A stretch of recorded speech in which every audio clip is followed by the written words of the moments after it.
안녕하세요. 진리와 지혜를 나누는 이 시간, 여러분의 삶에 깊은 울림을 전해드리고자 합니다. 오늘 우리가 나눌 이야기는 어쩌면 조금은 낯설고 또 그래서 더욱 흥미로운 주제일지도 모릅니다. 여러분은 신앙과 정의, 그리고 진리를 향한 여정이 항상 무겁고 진지해야만 한다고 생각하시나요?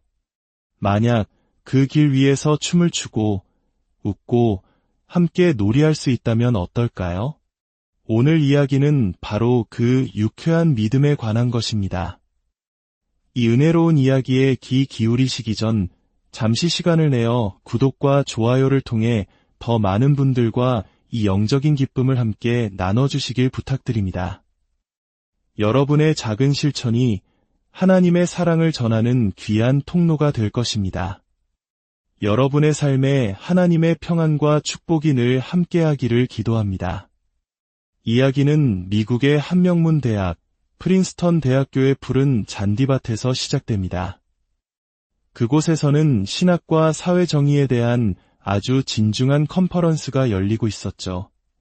저명한 학자들과 사상가들이 모여 세상의 아픔과 교회의 역할에 대해 열띤 토론을 벌이는 그런 무거운 공기가 흐르는 곳이었습니다. 그런데 그 한가운데서 기이한 풍경이 펼쳐집니다. 한 남자가 형형색색의 공들을 공중으로 던져 올리며 태연하게 저글링을 하고 있는 것이었습니다. 그는 단순한 행인이 아니었습니다.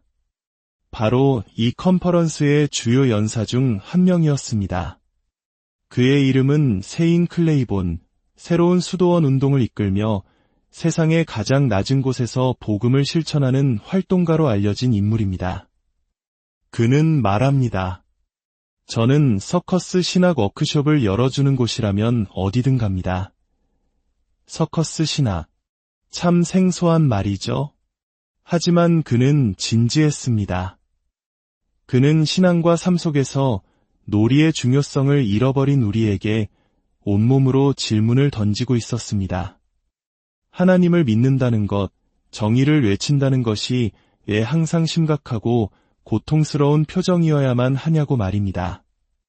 그의 손에서 춤추는 공들을 보며 우리는 잠시 잊고 있던 중요한 진실 하나를 떠올리게 됩니다. 바로 기쁨 또한 신앙의 본질적인 요소라는 것을 말입니다.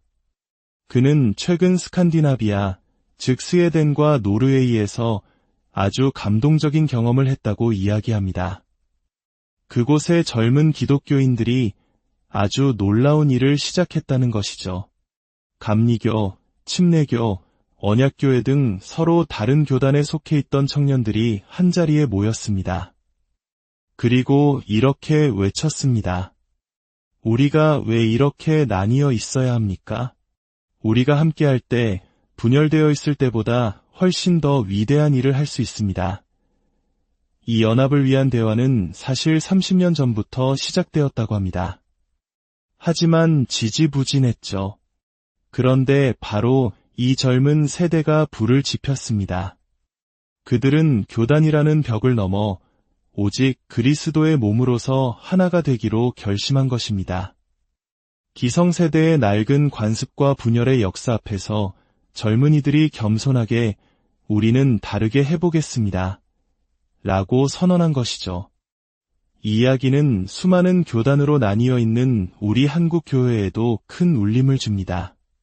본질은 같지만 비본질적인 다름으로 인해 서로를 경계하고 벽을 쌓아온 우리에게 스칸디나비아 청년들의 순수한 열정은 연합이라는 희망의 불씨를 보여줍니다. 그곳에서 그는 희망의 증거들을 보았다고 말합니다. 다시 저글링 이야기로 돌아와 볼까요? 한 사람이 묻습니다. 그렇게 진지한 사회정의 운동 속에서 재미나 놀이가 정말 중요한가요? 그것에 대한 철학이라도 있습니까? 그는 웃으며 대답합니다. 재미에 대해 너무 거창한 철학을 만드는 것은 위험하죠. 하지만 저는 엠마 골드먼이라는 사상가의 말을 정말 좋아합니다. 내가 춤출 수 없다면 그것은 나의 혁명이 아니다. 라고요. 정말 멋진 말이지 않습니까? 그는 이어서 말합니다. 세상에는 진보와 보수, 좌와 우처럼 서로 다른 이념을 가진 사람들이 있지만 그들에게는 한 가지 공통점이 있습니다. 바로 재미있게 노는 법을 모른다는 것이죠. 너무 진지하고 자신들의 주장만이 옳다고 믿기에 웃음과 여유를 잃어버렸습니다. 그는 희망합니다. 이 시대에 새로운 신앙 운동의 표지가 있다면 그것은 바로 우리가 서로를 향해 웃고 함께 놀이하며 우리 자신을 너무 심각하게 여기지 않는 법을 배우는 것이라고 말입니다. 어쩌면 신학 이론을 100마디 나누는 것보다 함께 서툴게 저글링을 하며 웃음을 터뜨리는 것이 서로의 벽을 허무는 더 강력한 언어일지도 모릅니다. 저글링을 함께 할 수 없다면 우리가 나눈 신학이 무슨 소용이 있겠냐는 그의 말은 단순한 농담이 아니었습니다. 그가 매료되었던 위대한 사회운동들은 단순히 이념 때문에 사람들을 끌어당긴 것이 아니었습니다. 그 운동들은 세상이 제시하는 것보다 더 아름다운 무언가를 보여주었기 때문입니다. 그는 플로리다의 이모칼리라는 지역에서 토마토를 따는 이주 노동자들의 이야기를 들려줍니다.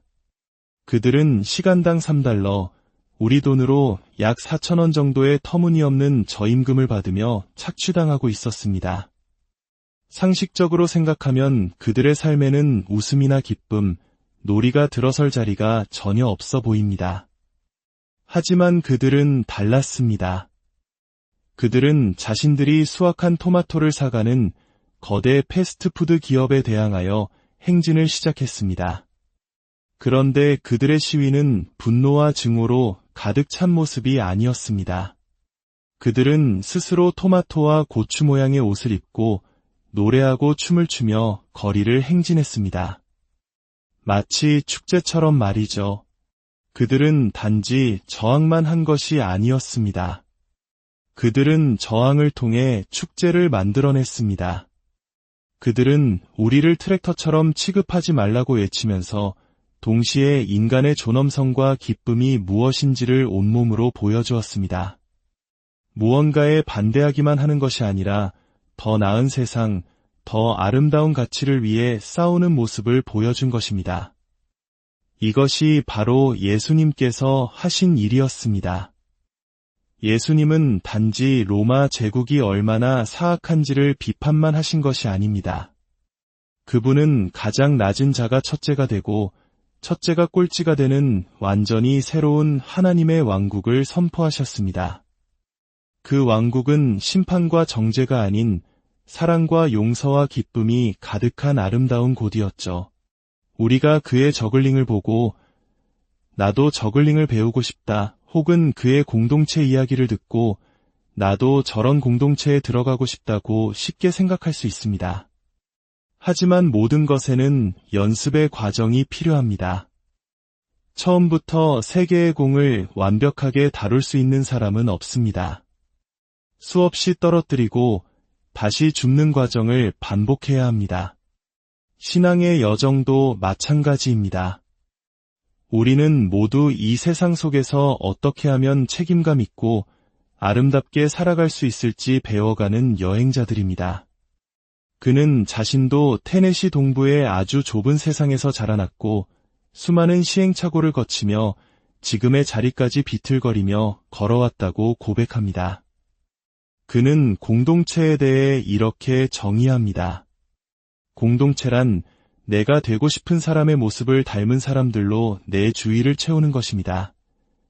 그런 사람들과 함께 시간을 보내다 보면 그들의 좋은 모습이 내게도 스며들기 시작합니다. 그들은 우리를 조금 더 예수님을 닮은 모습으로 가까이 이끌어줍니다. 우리는 그들의 삶 속에서 살아 움직이는 하나님의 사랑을 목격하게 됩니다. 저글링을 함께하는 것은 공동체의 완벽한 비유입니다. 서로에게 공을 던져주며 조금 더 위험을 감수하라고 서로를 독려합니다. 누군가 공을 떨어뜨리면 다른 사람이 주워줍니다. 넘어져도 괜찮습니다. 그곳에는 판단이 아닌 은혜의 정신이 흐르기 때문입니다. 설령 내가 던진 공을 상대가 받지 못하더라도 우리는 함께 웃을 수 있습니다. 그렇게 함께할 때 우리는 혼자서는 불가능했던 기적 같은 일들을 함께 만들어갈 수 있습니다. 오늘 우리는 한 활동가의 유쾌한 저글링을 통해 신앙과 삶에 대한 깊은 통찰을 얻었습니다. 우리의 믿음의 여정이 때로는 무거운 짐처럼 느껴질 때가 있습니다. 세상의 정의를 위해 싸우는 길이 외롭고 힘들게만 보일 때도 있습니다.